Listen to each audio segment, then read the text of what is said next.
राजेश से। और मैं आज आप लोगों को inoculation, isolation and pure culture media के बारे में बताऊंगा। ठीक है, तो सबसे पहले अपना इंट्रोडक्शन।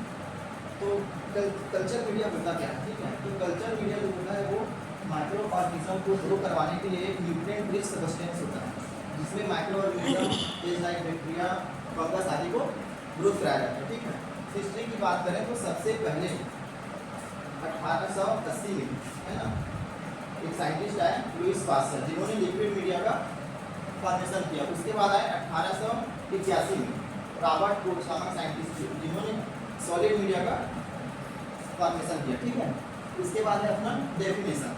तो आइसोलेशन एंड प्योर कल्चर क्या होता है? किसी स्पेसिफिक एक ऑर्गेनिज्म, ठीक है, कल्चर कराने के लिए हम जिस मेथड का यूज़ करते हैं उसे हम आइसोलेशन एंड प्योर कल्चर कहते हैं। ठीक है, इसके बाद है अपना इनोकुलेशन। सबसे पहले इनोकुलेशन देखो, ये है अपना इनोकुलम, याद रखने के लिए। ठीक है, ये है इनोकुलम। इनोकुलम की सहायता से, ठीक है, माइक्रो ऑर्गेनिज्म को किसी मीडिया पर इंसर्ट कराने की प्रोसेस होती है। ठीक है, उसे हम इनोकुलेशन कहते हैं। किसी को कोई डाउट? समझ आए कि नहीं? इनोकुलम की सहायता से माइक्रो ऑर्गेनिज्म को किसी कल्चर मीडिया में इंसर्ट कराने की प्रोसेस को हम इनोकुलेशन कहते हैं। क्लियर? ठीक है, उसके बाद है आइसोलेशन। आइसोलेशन मतलब सेपरेट करना। ठीक है, बहुत सारे कॉलोनी रहेंगे, ठीक है, कल्चर मीडिया बनाने के बहुत सारे, जैसे बैक्टीरिया हो गया, फंगस हो गया, वायरस हो गया, उनमें से किसी स्पेसिफिक ऑर्गेनिज्म को हम सेपरेट करते हैं, जिसे हम आइसोलेशन कहते हैं। प्योर कल्चर, ठीक है, किसी स्पेसिफिक ऑर्गेनिज्म को, है ना, कल्चर कराते हैं। जैसे कि हमें बैक्टीरिया का कल्चर कराना है, इसमें बहुत सारे बैक्टीरिया हम मान के चलो, बैक्टीरिया एंड फंगस है। ठीक है, इसमें दिख रहा है? नहीं दिख रहा है? ठीक है, इसमें वायरस भी है, मतलब वायरस नहीं कह सकते, फंगस है, बैक्टीरिया। ठीक है, इनमें से मेरे को बैक्टीरिया को कल्चर कराना है। ठीक है, तो इसके लिए मैं प्योर कल्चर मीडिया का यूज़ करूँगा, जिसमें केवल और केवल ओनली बैक्टीरिया ही ग्रोथ कर सकेगा। ठीक है, उसके बाद ये अपना method of isolation and pure culture. तो हम सबसे पहले देखेंगे स्ट्रिक्ट मेथड। ठीक है, स्ट्रिक्ट मेथड। स्ट्रिक्ट मेथड होता क्या है? स्ट्रिक्ट मेथड जो, जैसे कि ये अपना माइक्रो ऑर्गेनिज्म, ठीक है, अब मेरे को इसको आइसोलेट करना है प्योर कल्चर बनवाने के लिए। ठीक है, तो मैं इनोकुलम लूँगा। सबसे पहले मैं इनोकुलम को क्या करूँगा? स्टेरिलाइज करूँगा। उसके बाद, ठीक है, मैं इससे, ठीक है, जैसे कि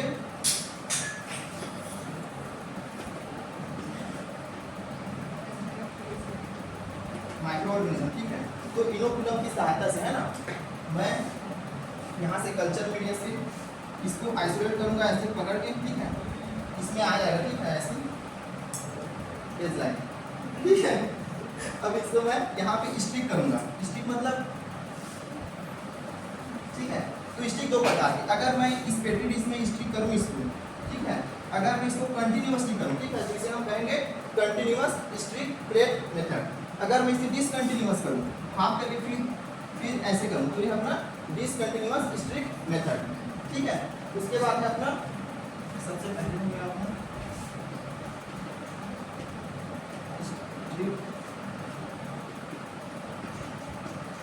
मेथड, एंड सेकंड है अपना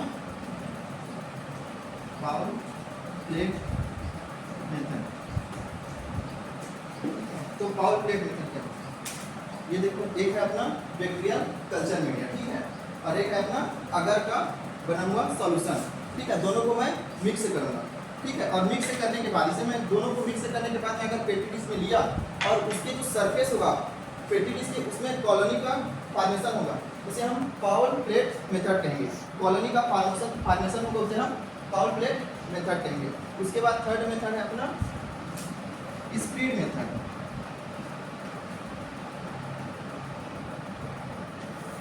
स्प्रीड मेथड देखिए,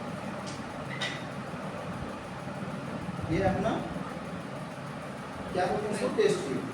ठीक है, टेस्ट ट्यूब में डाइल्यूशन सॉल्यूशन रहेगा इसमें, ठीक है, जो कि कल्चर करने के लिए हेल्प करेगा।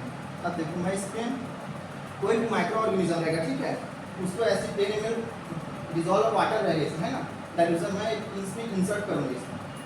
ठीक है, हुआ।